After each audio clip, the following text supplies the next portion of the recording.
Assalamualaikum warahmatullahi wabarakatuh. Kami dari kelompok 1 ingin mempresentasikan mengenai tugas akhir dari mata kuliah akuntansi sektor publik yang berjudul pengukuran kinerja sektor publik. Sebelumnya perkenalkan diri. Kelompok 1 yang terdiri dari saya sendiri, Syabul Muklis, beserta teman saya Muhammad Hasanuddin, Gigi Priambodo, Rahma Sadikin, dan Ridho Setio Pemudi Widodo. Langsung saja kita ke materi. Baiklah, di sini saya akan membacakan pengukuran sistem sektor publik dan tujuannya. Sistem pengukuran kinerja sektor publik dirancang untuk membantu manajer publik menilai pencapaian tujuan dengan menggunakan indikator finansial dan non-finansial. Sistem ini sering didukung oleh mekanisme reward dan punishment. Adapun tujuannya yaitu yang pertama agar strategi dapat dikomunikasikan dengan baik. Yang kedua, pengukuran kinerja finansial dan non-finansial dapat dilakukan secara imbang sehingga diketahui dengan pasti perkembangan tercapainya strategi. Yang ketiga, mengakomodir perbedaan kepentingan antar setiap level manajer untuk mencapai sasaran yang ditetapkan. Dan yang keempat, dijadikan alat dalam pencapaian kepuasan yang rasional. Baik, untuk selanjutnya yaitu manfaat pengukuran kinerja. Yang pertama, memberi informasi mengenai ukuran yang dipakai dalam menilai kinerja manajemen. Yang kedua, sebagai petunjuk dalam pencapaian target kerja. Yang ketiga, melakukan monitor dan evaluasi atas kinerja yang telah dicapai, serta melakukan perbandingan dengan target guna mengambil tindakan-tindakan yang korektif. Keempat, dijadikan dasar dalam pemberian reward dan punishment dengan objektif. Kelima, sebagai alat komunikasi antar setiap level di dalam organisasi guna melakukan perbaikan kinerja. Dan yang terakhir, sebagai alat dalam mengidentifikasi kepuasan pelanggan. Pembahasan selanjutnya yaitu informasi-informasi dalam pengukuran kinerja organisasi sektor publik. Yang pertama itu ada informasi finansial. Laporan kinerja finansial ini didasarkan pada anggaran yang telah disusun sebelumnya dengan cara menganalisis selisih kinerja realisasi dengan apa yang sudah dianggarkan.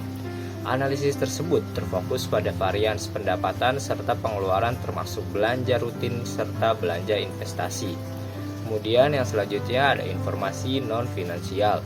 Informasi ini dapat dijadikan sebagai tolak ukur kedua setelah informasi finansial. Informasi ini diharapkan dapat menambah keyakinan atas kualitas pengendalian manajemen. Pengukuran kinerja yang berfokus pada informasi non-finansial biasanya menggunakan balance scorecard. Pembahasan selanjutnya yaitu indikator kinerja.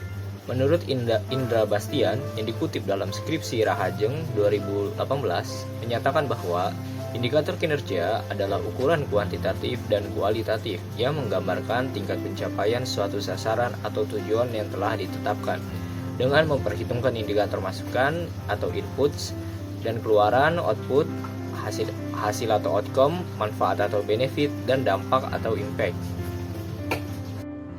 Pengukuran value for money. Pelaksanaan manajemen publik saat ini didasari oleh ekonomi, transparansi, serta akuntabilitas publik.